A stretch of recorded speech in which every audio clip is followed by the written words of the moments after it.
Kalau zakat itu secara bahasa jelas adalah sebagai penyucian, ya, baik itu jiwa maupun harta.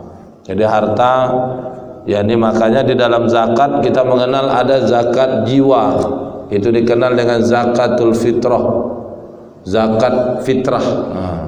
Fitrah itu zakat jiwa yang dibayar oleh seorang muslim, baik dia laki-laki maupun perempuan, kecil atau besar, ketika dia hidup di bulan Ramadan. Ya, di bulan Ramadan.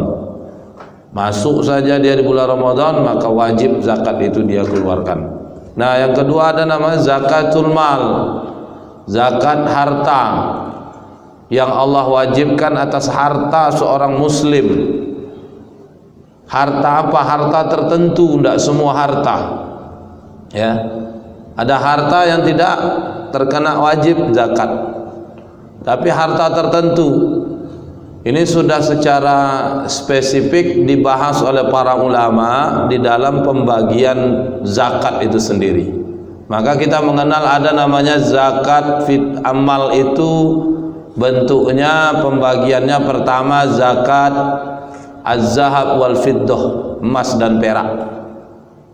Emas nisabnya 20 dinar, setara dengan 85 gram emas, karena 1 dinar itu 4,25 gram emas, maka 20 dinar setara dengan 85 gram emas.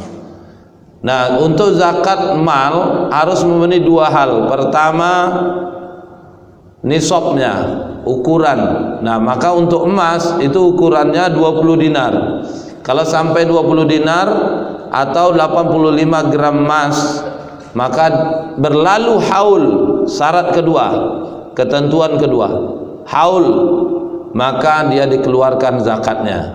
Zakatnya berapa? 2,5%. Jadi kalau emas, bagaimana dengan perak? 200 dirham perak. 1 dirham itu lebih kurang 70.000. Kalau 200 ya lebih kurang 14 jutaan atau 15 juta kalau dikonversi ke rupiah. Maka 200 dirham, maka dia wajib dikeluarkan zakat peraknya. Sama kalau berlalu haul setahun, besar dikeluarkan 2,5%. Ini jenis pertama, zakat az-zahab wal fiddah. Kenapa zakat az-zahab wal fiddah? Karena memang dulu mata uang di zaman Islam, di masa kejayaan Islam, ya bahkan sebelum Islam, orang Romawi menggunakan sistem dinar. Dinar itu mata uang emas. Orang Persia menggunakan sistem perak, namanya dirham. Islam datang, Rasul berdasarkan perintah dari Allah dan banyak nas yang menunjukkan akan hal itu, maka menjadikan emas dan perak sebagai dua mata uang. Maka dikenal dengan dua sistem dui logam, dua jenis mata uang, dinar dan dirham. Nah, oleh karena itu dizakatkan emas dan peraknya, dinar dirhamnya, mata uangnya. Makanya pembahasan pertemuan sebelumnya, kalau hari ini kita tak menggunakan, yang kita simpan bukan dinar emas, yang kita simpan bukan perak atau dirham, tapi yang kita simpan fiat money, uang kertas. Apakah terkena wajib zakat? Terkena. Kalau pakai standar gram perak 200 dirham. Kalau pakai standar emas itu pakai 85 gram emas, 20 dinar. Dikonversikan saja. Kalau 85 gram, 1 gram emas itu anggaplah 1 juta, maka 85 gram, kan kemarin ada sempat 1 gram emas 1 juta. 85 gram, maka baru sampai nisabnya itu sekitar 85 juta. Berlalu haul setahun. Nah, maka keluarkan 2,5% dari harta yang minimal, dan kalau kelebihannya juga tetap dihitung 2,5%. Begitu juga dengan perak. Kalau perak, kalau pakai standar perak 200 dirham seperti tadi, 1 dirham itu lebih kurang 70.000 rupiah. Jadi 200 dirham maka lebih kurang 14 jutaan. Uang kalau dikonversi pakai perak itu 14 jutaan sudah terkena wajib zakat bila berlalu haul selama setahun.